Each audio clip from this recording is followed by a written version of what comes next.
Good afternoon guys, welcome back to my YouTube channel Jiya and Jiya English classes. तो दोस्तों, आज हम पढ़ेंगे इंटर का जो पहला लेसन था, द लास्ट लेसन, उसी को पढ़ेंगे और उसमें क्या कहा गया है थोड़ा सा जानेंगे। हमने कुछ एक पैसेज पढ़ा था और उस एक पैसेज में यही पढ़ा था कि फ्रेंड जो सुबह देरी से स्कूल के लिए रवाना हुआ और उसे इस बात का डर सता रहा था कि सर जी डांटेंगे, और इससे बड़ा डर सता रहा था कि जो उसके अध्यापक थे एम हैमल, उन्होंने कुछ कार्य दिया था, टॉपिक दिया था पार्टिसिपल्स को याद करने के लिए, और इसको याद नहीं हुआ। रास्ते में जब ये जा रहा था तो बहुत से ऐसी मनमोहक दृश्यों को देखा या चीज़ों को देखा जिसको रुकने का तो मन कर रहा था, लेकिन ये डर बस रुका नहीं, वो स्कूल की तरफ पहुंच गया। और जब स्कूल की तरफ पहुंचा तो देखा स्कूल ऑलरेडी लग चुका था, सारे बच्चे अपनी अपनी जगह पे थे, पूरा क्लास शांत था। और इसको उस दिन देख करके बड़ा आश्चर्य हुआ कि आज स्कूल तो एकदम रविवार की तरह एकदम पूरा सन्नाटा है। और ऐसा क्यों है? वो अपनी क्लास की तरफ जाता है जहाँ उसके अध्यापक एम हैमल जो होते हैं एक बड़ा सा डंडा लिए ऐसे क्लास में अपनी चहलकदमी करते हैं। और इसको जब ये क्लास तक पहुंचता तो सोचता मैं इधर उधर से किसी तरह से प्रवेश कर जाऊंगा अगर सर नहीं होंगे, लेकिन ऐसा कुछ नहीं होता है। एम हैमल उस क्लास में होते हैं और क्लास में होने के नाते इसे क्या होता है, अब इसके पास एक ही चारा था कि वो क्या करे कि एम हैमल से अनुमति ले, अपने अध्यापक से अनुमति लो, क्लास में जाए। एम हैमल से अनुमति लेता है और अनुमति लेने के बाद एम हैमल उसे अंदर बुलाते हैं, और बुलाते हैं तो क्या होता है चलिए जानते हैं। आई जम्प्ड ओवर द बेंच, मैं बेंच के ऊपर कूदा, and set down at my desk, और अपनी डेस्क पर बैठ गया या अपनी जगह पर बैठ गया। नॉट टिल देन, तब नहीं। When I had got a little over my fright, तब मेरा भय जाकर कुछ कम हुआ। Did I see that our teacher, मैंने अपने अध्यापक को देखा, had on his beautiful green coat, जो सुंदर हरा भरा कोट पहने थे। हिज फ्रिल्ड शर्ट, उनकी कॉलरदार कमीज या shirt, and the little black silk, और उनका वह काले रेशमी कैप, टोपी, ऑल एम्बॉर्डर्ड, बहुत ही शानदार था। That he never wore except on inspections and prize day, जिसे वे किसी निरीक्षण या उपहार के अलावा उपहार या सम्मान बांटने वाले दिन के अलावा कभी नहीं पहनते थे। बिसाइड, इसके अतिरिक्त, द होल स्कूल, पूरा स्कूल, सीम्ड सो स्ट्रेंज, बहुत ही विचित्र, एंड सोलमन, बहुत ही विचित्र और गंभीर दिखाई दिया। बट द थिंग्स, लेकिन चीज़ें, दैट सरप्राइज मी मोस्ट, जो मुझे बहुत ही आश्चर्यचकित किया, वॉच टू सी, या देखकर, ऑन द बैक बेंच, पिछले बेंचों पर, दैट वर ऑलवेज एम्प्टी, जो हमेशा खाली रहते थे, the village people sitting quietly like ourselves, गांव के लोग हमारी तरह वहाँ आकर चुपचाप बैठे हुए थे। चलिए आ जाते हैं यहाँ तक, अब समझने की कोशिश करते हैं। कह रहा कि जब एम हैमल ने परमिशन दी तो भाई किसी तरह से जल्दी से कूद करके आया, अपनी जगह पे वो बैठ गया। और जब बैठा तो पहले नंबर एम हैमल को देखा, अरे सर जी तो आज बहुत बेहतरीन कपड़ा पहन के आए हैं। और वो कपड़ा एक ट्रिक था उनका, उस लड़के का, कि वो कब पहन के आते थे, जब किसी दिन कोई, क्या कह रहा है कि वो किसी दिन इंस्पेक्शंस, मतलब किसी निरीक्षण करना होता था, कोई निरीक्षण करना होता था तब पहन के आते थे, या प्राइज डे, जब किसी दिन कोई उपहार देना होता था, उपहार बांटा जाता था, उस दिन वो पहन के आते थे। ठीक है, तो उसने अनुमान लगाया कि आज सर जी बहुत अच्छा कपड़ा पहन के आए और इस कपड़े को ऐसे कभी कभी इन अवसरों पे पहनते थे। अब उसने क्या कहा कि पूरा स्कूल उसे उस दिन बड़ा विचित्र लग रहा था। विचित्र तो पहले से ही लग रहा था, जैसे इंटर किया कि पूरा का पूरा शांत, और क्लास में गया तब भी विचित्र लगा। और विचित्र क्या लगा, वह चीज़ देख करके सरप्राइज हो गया, मतलब आश्चर्यचकित ये हो गया कि उसके क्लास का जो पिछला बेंच होता था वो हमेशा क्या रहता था, खाली था, लेकिन आज खाली नहीं था। उसके गांव के लोग आ करके उसी तरह बैठे हुए थे। ठीक, अब और आगे आते हैं, फिर क्या कह रहा है, the village people sitting quietly, मतलब गांव के लोग चुपचाप या शांत बैठे हुए थे, लाइक आवरसेल्फ, हमारी तरह। अब उस गांव में कौन कौन लोग थे, गांव के लोग, ओल्ड हाउसर, बूढ़े हाउसर, विथ हिज 3 कॉर्नेड हैट, अपने तिकोने टोपी, अपनी तिकोने टोपी लगाए हुए या अपने तिकोने टोपी के साथ, द फार्मर मेयर, पूर्व mayor, the farmer post master, पूर्व डाकपाल, एंड सेवरल अदर बिसाइड, और अनेकों लोग बैठे हुए थे या अनेकों लोग बगल में बैठे हुए थे।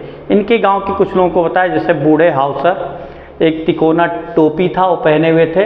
फार्मर माने पूर्व, पूर्व का मतलब जैसे कोई किसी पद पे रहते हुए जब रिटायर हो जाता है, जैसे मान लीजिए कोई गांव का प्रधान हुआ, 5 साल रहा, 5 साल के बाद 6ठे साल में उसके नाम के आगे लिख उठेगा पूर्व प्रधान, बड़े आराम से लिख सकते हैं। या कोई जॉब कर रहा है व्यक्ति, 60 साल के बाद रिटायर होता है, तो रिटायर होने के बाद वहाँ लिखा जाता है पूर्व जो पद होता है, जैसे पूर्व मान लीजिए कोई पीसीएस है, पूर्व पीसीएस लिख सकते हैं, आईएएस है, पूर्व आईएएस, जो भी रैंक होगा आप वो लिख सकते हैं। ठीक, आगे, एवरीबॉडी लुक्ड सैड, सभी लोग दुखी दिखाई दिए, and Hauser had bought an old primer, Hauser एक पुरानी बाल पोथी या वर्णमाला की किताब लाए थे। थम्ड एट द एड, किनारे पर अंगूठे से बार बार पलटने पर निशान बन गए थे, and he held it open on his knees, इसे यह खोलकर अपने घुटनों पर रखे हुए थे। With his great spectacles laying across the page, उन पेजों पर एक चश्मा पड़ा हुआ था। अब क्या कह रहा है, कह रहा है इसमें हाउसर की बातें हो रही है। जो हाउसर उनके गांव के थे वो एक तो पुरानी बाल पोथी या वर्णमाला की किताब लाए थे, और जब उसको बार बार ऐसे देखिए, जब किसी चीज़ को बार बार ऐसे पलटिए तो पलटते पलटते वहाँ उनके अंगूठे का क्या निशान पड़ गया था, वो पेज गंदा हो गया। एग्जाम्पल के तौर पे सबके घरों के ले लीजिए बोर्ड, बिजली के जो बोर्ड होंगे, और जिसके बोर्ड वाइट कलर के होंगे, जो बोर्ड वाइट कलर के जिसमें बटन लगे होंगे, आप बार बार जब उनको टच करते हैं, देखिए साल भर या 6 महीने के बाद वो जितने स्विच होते हैं वो क्या होते हैं, गंदे हो जाते हैं। लेकिन एक दिन के टच करने से नहीं, वो बार बार टच करने से गंदे हुए और बहुत ज़्यादा दिन पे। इसीलिए ऐसे यहाँ बुक की बात हो रहा, जब किसी बुक को आप बार बार एक ही जगह पर टच करोगे तो क्या हो जाएगा, वो वहाँ गंदा हो जाएगा। फिर और क्या कह रहा है भाई हाउसर के बारे में, हाउसर, ठीक, While I was wondering, जब मैं यह सोच रहा था, क्या कह रहा है लेखक, कह रहा है जब मैं यह सोच रहा था, अबाउट इट ऑल, इन सभी के बारे में, जब मैं इन सभी के बारे में सोच रहा था, M Hamel mounted his chair, M Hamel अपनी कुर्सी पर बैठ गए, and in the same grave and gentle tone, अपने गंभीर और साधारण स्वर में बोले या कहे, which he had used to me, जैसा वे मुझे कहा करते थे या जैसा वे मुझसे कहते थे। मतलब कुछ लोगों का एक तरीका होता है किसी से सबसे बोलने का, तो वही लेखक कह रहा है कि जिस तरह से अध्यापक रोज मुझसे कहते थे, आज भी वैसे मुझसे कहे। क्या कहे, माई चिल्ड्रेन, मेरे बच्चों, this is the last lesson, यह अंतिम अध्याय है, आई शैल गिव यू, मैं तुम्हें पढ़ाऊंगा, सिखाऊंगा, बताऊंगा, मतलब मैं तुम्हें पढ़ाऊंगा या मैं तुम्हें सिखाऊंगा। The order has come from Berlin, Berlin से यह आदेश आया है to teach only German in the school of Alsace and Lorraine, कि लॉरेन और एल्सास के स्कूलों में केवल जर्मन भाषा पढ़ाई जाए। The new master comes tomorrow, अगले या नए अध्यापक अगले दिन आएंगे या कल आएंगे। This is your last French lesson, या तुम्हारा अंतिम फ्रेंच अध्याय है। I want you to be very attentive, मैं चाहूँगा कि आप एकाग्रता पूर्वक पढ़ें। फिर क्या कह रहा है कि भाई जब इस तरह से हो गया तो यम हैमल क्या किए, कुर्सी पे आसीन हुए, बैठे, और बैठने के बाद उन्होंने उसी गंभीर स्वर में, उसी स्वर में कहा जैसे वो पहले बोला करते थे। कहे बच्चों, आज ये आपका अंतिम अध्याय है, और अंतिम अध्याय जो है मैं आपको आज पढ़ाऊंगा, क्योंकि कहाँ से, जर्मनी से, मतलब बर्लिन से यह आदेश आ गया कि लॉरेंस और एल्सास के स्कूलों में कौन सी भाषा केवल पढ़ाई जाए, जर्मन। तो इनको जाना पड़ रहा था, और कहे मेरी जगह पर कोई दूसरे अध्यापक कब आ जाएंगे, कल आ जाएंगे। और उन्होंने कहा यह आपका सबसे अंतिम भाषा है, फ्रेंच का जो आज लेसन है वो सबसे अंतिम लेसन है, और मैं चाहूँगा कि इसे बड़े ही ध्यानपूर्वक आप लोग सुने। फिर क्या होता है आगे, वाट क्या है, वाट आई थंडर क्लैप, मानो वज्रपात सा हो गया या मानो बिजली सी गिर पड़ी। थंडर क्लैप का मतलब होता है वज्रपात, या बिजली जब होते से कड़कती है, जिसको गर्जना कहते हैं।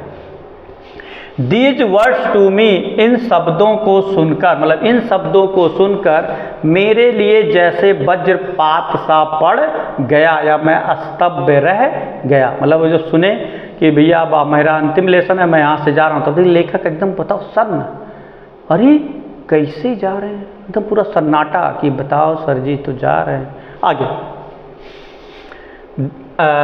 ओह अरे, दावृष्ट अभागे, that was what they had put up the town hall, यही टाउन हॉल पर सूचना या टाउन हॉल में यही सूचना लगा हुआ था। माई लास्ट फ्रेंच लेसन, मेरा अंतिम फ्रेंच अध्याय। व्हाई, क्यों? आई हार्डली न्यू, मैं बड़ी मुश्किल से सीख पाया या जान पाया। हाउ टू राइट, कैसे लिखा जाता है या कैसे लिखा जाता है, मैं बड़ी मुश्किल से सीखा या जान पाया।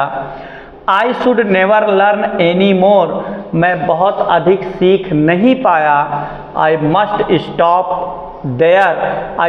स्टॉप देयर, देन, तब मुझे वहाँ अवश्य रुकना चाहिए।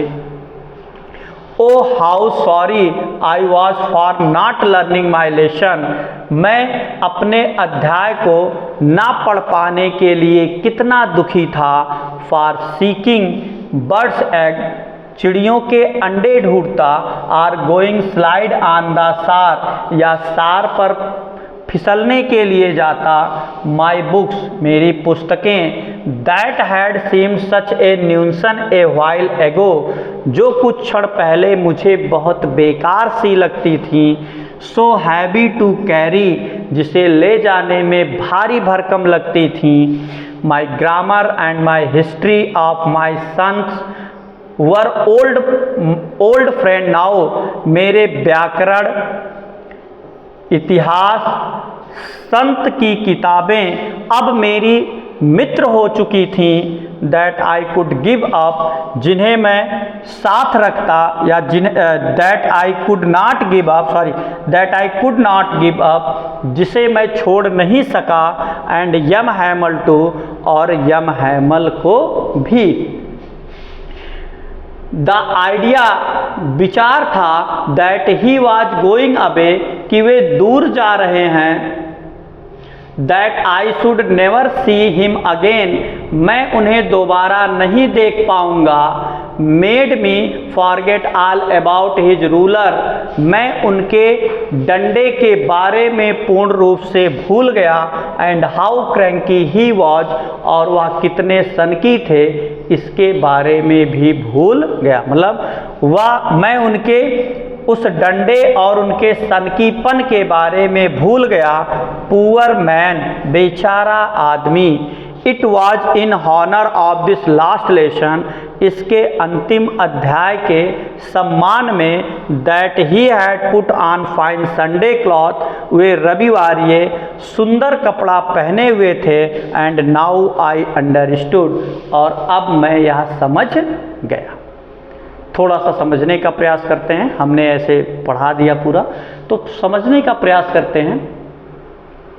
जब उन शब्दों को लेखक सुना, फ्रेंड सुना कि अध्यापक है, भैया मेरा अंतिम अध्याय मैं जा रहा हूँ, तो अब एकदम बेचारा वो एकदम स्तब्ध कि बताओ सर जी जा रहे हैं, अब तो कैसे पढ़ेंगे, क्या करेंगे, ये सोचने लगा। और उसके बाद में वो कहा ओ द वर्स्ट, मतलब अरे अभागा, मतलब वो अपने आप को संबोधित कर कि मैं जैसे अभागा टाइप रहा।